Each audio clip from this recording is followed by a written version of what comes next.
esse é o Mises, né? E essa aqui é a árvore genealógica da Escola de Viena, que começou conhecida como Escola de Viena, que era o pessoal de Viena, virou Escola Austríaca.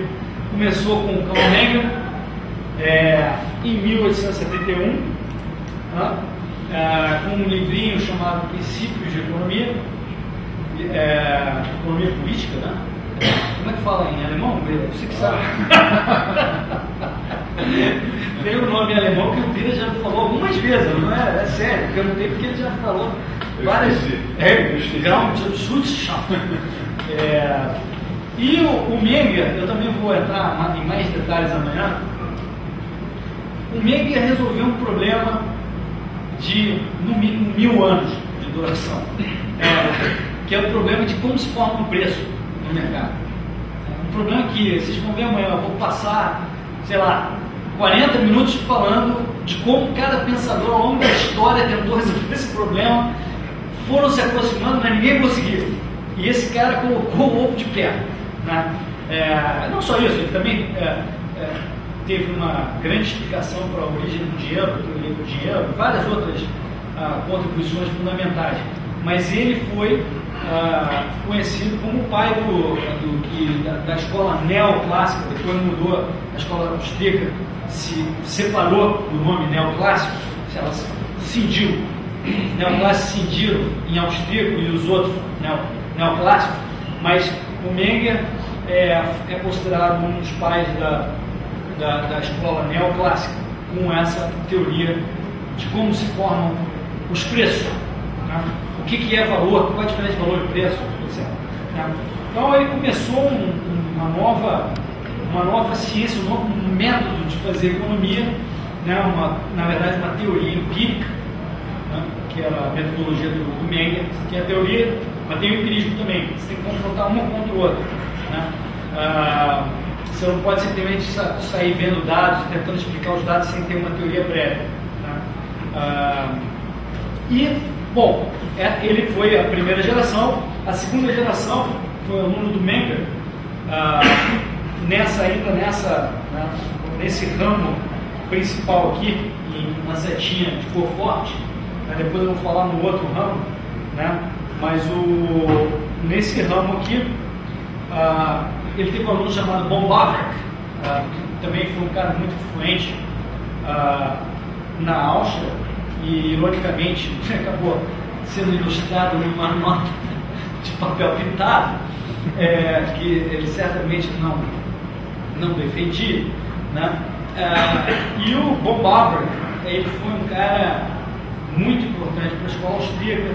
Ele, em primeiro lugar, ele demoliu a metodologia de Marx, ele destruiu o sistema de Marx completamente, que estava baseado na teoria do valor do trabalho, né, que era o que se achava que se formavam os preços, era pela quantidade de trabalho envolvido na produção de um bem, né, e o que o Menger veio mostrar que não era isso, né, e o von Bavrek, ele tinha uma didática espetacular, os livros dele são uma delícia de ler, e ele destruiu a tese Marx. Ele também fez uma teoria do capital, né, de como é que se causa o crescimento, como é que é o encadeamento da cadeia de produção, como é que isso se dá. E eu acho que mais importante que isso, ele explicou a diferença entre juros, lucro, o que é juros, o que é lucro, da onde vem os juros. Da mesma forma que o Menger mostrou como é que os preços se formavam, o von Bavrek explicou como é que os juros se formavam, né? E de onde eles vinham e como é que isso funcionava. Foi espetacular. Aí veio o Mises, que a gente já falou, né? E o seguidor mais direto que eu considero da linha misesiana, há controvérsias dentro do pessoal liberal que querem dizer que o Mises, que o outro seguidor do que o Mises falava, que o Mises não falava nada disso que o Instituto Mises diz que ele falava, mas na minha opinião, né, o seguidor mais fiel do Mises era o Rothbard, e hoje tem uma multitude de seguidores fazendo trabalhos fenomenais nessa linha aqui. E o Menger também teve um outro aluno dele, que foi o Visser, que, por sua vez, foi professor do Hayek, que foi o principal pupilo dele. O Mises também foi inspirador para o Hayek, botei uma setinha mais, não assim, aqui, mas na verdade a linha do Hayek é mais a linha do Visser, né, em termos de metodologia, etc. E do Hayek você tem o Kirchner, que seria o principal vamos dizer, seguidor dessa outra linha. Muito possivelmente o Bira teria sérios comentários sobre esse desenho que eu fiz. Essa é a minha leitura sobre quais são as duas principais linhas da escola austríaca, né? E em termos, vamos dizer, econômicos, né, eu diria isso. Obviamente tem a questão, a visão política, né, a visão da filosofia política de cada um desses caras. Todo economista também tem uma certa visão política de como deve se funcionar, vamos dizer, o Estado, né, democracia ou não, etc. E essa é uma outra questão, né? Aqui vocês vão ter caras que não ligam nada para isso, sei lá, o Kurzman, eu acho que não está ligando para esse negócio, não quer entrar na filosofia política, mas o Hayek foi o cara que mais entrou nisso, na minha opinião, né? Ele tentou uma terceira via aí, de juntar, que era conhecido como laissez-faire, que era mais a linha do Mises, com, né, os outros caras que estavam aí, o Friedman e outros, né, para tentar fazer uma coisa mais prática, né? Como é que você vai falar de laissez-faire quando tem a opção de gente morrendo nas ruas, né? Então o Hayek tentou uma solução mais pragmática, né, também. Isso é uma outra questão que vocês vão ver mais para frente, né? Mas essa linha que eu acho mais fiel à filosofia laissez-faire, claro que com mudanças, que é essa linha central aqui, essa linha da setinha forte, ela chega a ter sérias críticas ao sistema político, monopólio do Estado no sistema político. Isso é uma coisa, vocês vão ter um tópico sobre isso, até pedir, né, para a gente ter uma discussão nesse curso, sobre a crítica ao monopólio do Estado no sistema político. Por quê? Mais um monopólio que não está naquela pirâmide que eu falei lá, né? Eu acho que é legal a discussão, né? Vocês vão passar muito tempo não falando nisso, mas vai ter um pequeno tópico sobre isso também. Então essa é mais ou menos um apanhado da escola austríaca. E o que eu queria gastar aí uns 15 minutos então falar na questão do dinheiro, né? Como é essa história, afinal, os bancos criam moeda ou não? Os bancos centrais criam moeda ou não? A gente sabe que tem lá a máquina de fazer dinheiro, né? Mas como é que é essa história, né? Isso aqui eu acho que é o fundamental. Se vocês conseguirem entender isso aqui, vocês terão entendido mais do que 95% dos economistas e talvez mais do que todo mundo que trabalha no mercado financeiro. Devia saber exatamente como isso funciona. E quando eu explico isso aqui para pessoas que são menos conhecidas do mercado financeiro, elas não acreditam, ou não querem acreditar, ou não entendem o que eu estou falando.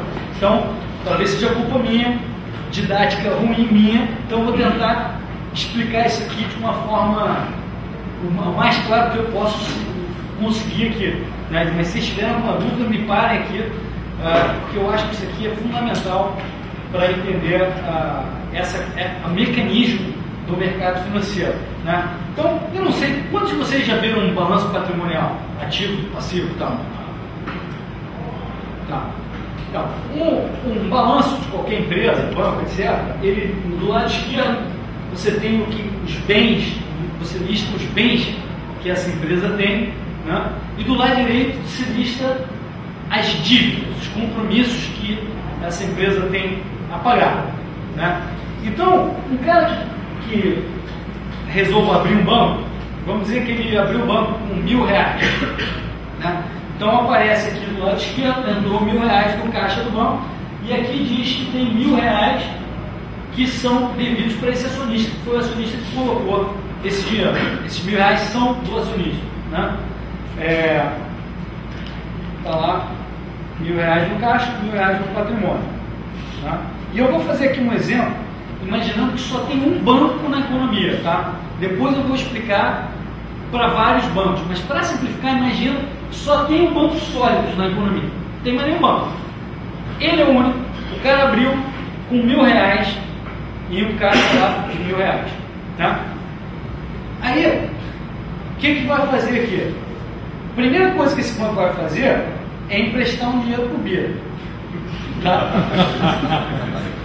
Então ele emprestou R$300 para o Bira.